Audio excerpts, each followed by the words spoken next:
आणि जायकवाडी धरणाचे 18 दरवाजे अर्ध्या फुटानं उघडलेत, कारण धरणाचा साठा 95% गेलेला आहे। गोदावरी पात्रात विसर्ग सुरू झालाय, मात्र तिकडे गंगापूर धरणातनं विसर्ग वाढवलाय, त्यामुळे तेच पाणी आता पुन्हा एकदा जायकवाडी धरणात येईल आणि जायकवाडीचा साठा वाढून विसर्ग वाढवला जाण्याची शक्यता आहे। 31 जुलैला सुद्धा धरणाचे 18 दरवाजे उघडून 9432 क्युसेक वेगाने विसर्ग सुरू केला होता, मात्र आवक कमी झाली, त्यामुळे विसर्ग बंद केलेला। आता पुन्हा एकदा आवक वाढल्यानं विसर्ग सुरू केला।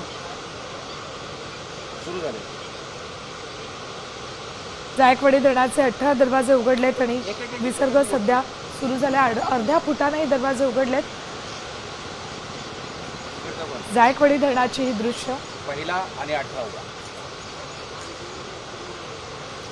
अर्ध्या फुटानं ही दरवाजे उघडून विसर्ग सुरू केलाय।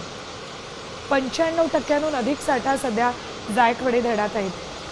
18 जुलैनंतर आज 21 ऑगस्टला म्हणजे महिनाभरातच दुसऱ्यांदा जायकवाडी धरणाचे दरवाजे उघडावे लागतात। 95% अधिक साठा सध्या धरणात आहे।